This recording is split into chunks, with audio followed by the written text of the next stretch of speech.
Hello guys, welcome to today's tutorial. And in today's tutorial, I'm going to be showing you guys 5 cool new features in Adobe Premiere Pro. So without further talk, let's dive right in. The first on my list would be a set of cool new effects and transitions from Film Impact. To locate them, you have to come to Window over here, click Extensions and Film Impact Dashboard. And it's all good. So you see there are a whole lot of transitions here. I'm going to allow you to go on and play with them, from channel blur, compound blur. These are effects you can play around with. My favorite are the transitions, so we're going to be experimenting with them. Under transitions, you see you now have the stylized transitions for your pop-up text. You have block motion, you have flip motion, travel motion, fold motion. And to apply, you just need to select the object in your timeline. Let's select this one over here. Let's make this a bit smaller.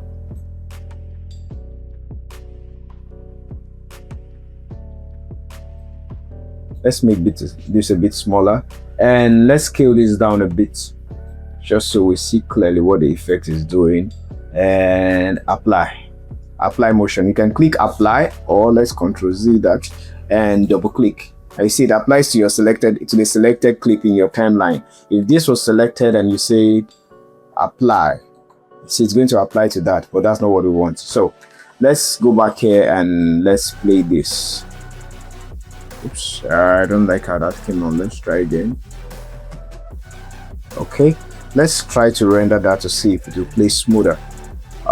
Sequence render in to out. While it's rendering, if you find my tutorials useful, please don't forget to like, share, subscribe, and leave a comment in the comment section down below. Yep, and that's done, and you can see, oh, beautiful.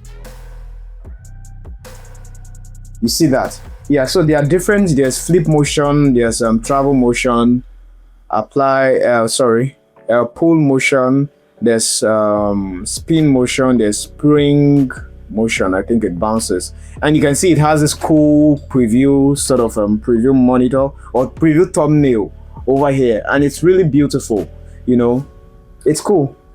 It's cool. Yeah. So number 2 will be auto cut. How does auto cut work? Well, let's say you've edited your video, you've done everything, you've exported, and for some reason you want to come back and make changes to the individual shots. I'll import a footage, and let's try that right away. Let's close Film Impact. Let's go and select this new clip over here. It's a talking head footage of me, and let's do new sequence from clip. And over here, right click and say scene edit detection. Now it's going to ask you, do you want to apply a cut at each detected point, create bin for sub clips from each detected cut point, or create clip marker for each detected cut point? Well, what they do is, if you say create bin, it's going to create a new bin for you. And if you say create clip marker at each cut point, what it's going to do for you is to put a marker at every cut it makes. Let's not check those boxes. You can check them and try them out if you want to, and then let's say analyze. So Adobe is going to analyze your footage and make cuts where it felt there were, some cuts. I'm going to speed this up, and then we're back once it's done. So it has analyzed the footage, and as you can see, it has made cuts at several cut points where it felt there were cuts. It made and applied cuts automatically for me. So that's auto cut for you. Number 3 would be generative extend. How does it work?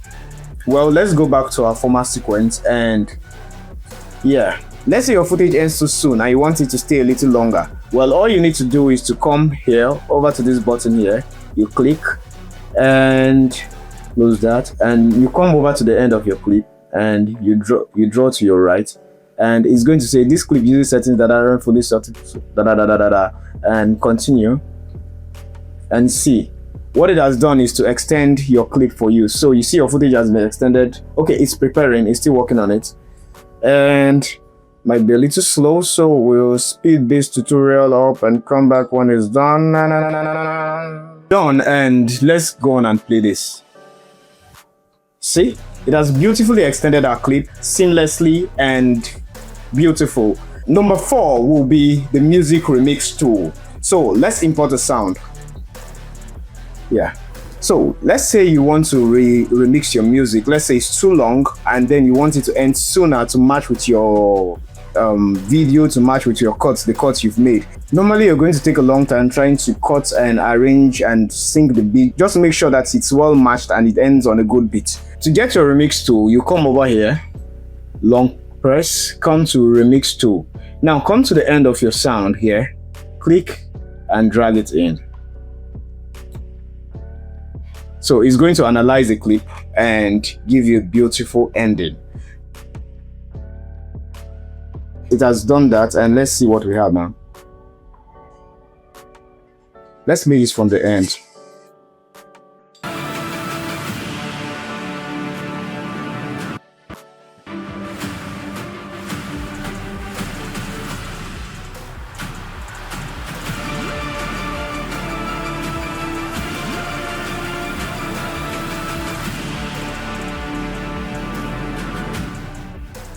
And the next tool will be the censored words. You know, when you're editing a video and the person has used a lot of censored words, and then you want to add a bleep, a bloop, or you want to add a silence to when they use those curse words or those bad words, with a new tool you can easily censor those words. So I'm going to play a video of me saying a lot of them. I don't say them, I don't use them.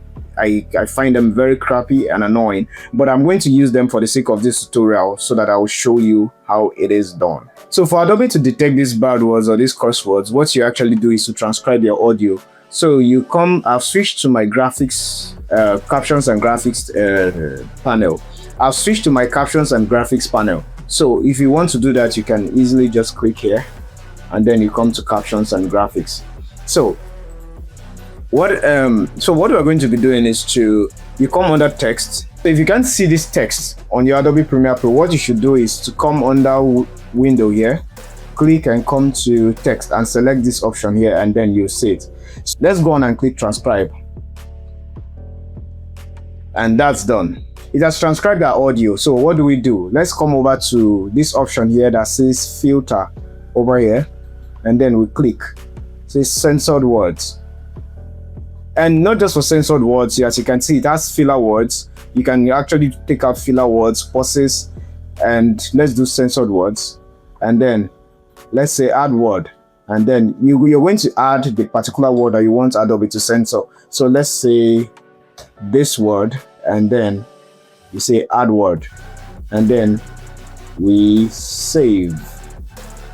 So when that is done, you come here and then you click apply effect. And then it's going to ask you which effect do you want to apply.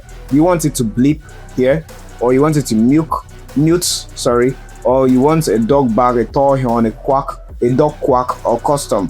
Well, let's use bleep. It's the most popular, and we say apply to all. Let's say because it's not a good word. And because it's not a good word, I don't like to use it. But for the sake of this tutorial, I'm saying yeah, so that's how to use the censored words feature, and as you can see, you can use it for different reasons. You can also identify filler words and take them out, delete them, and pauses and all that.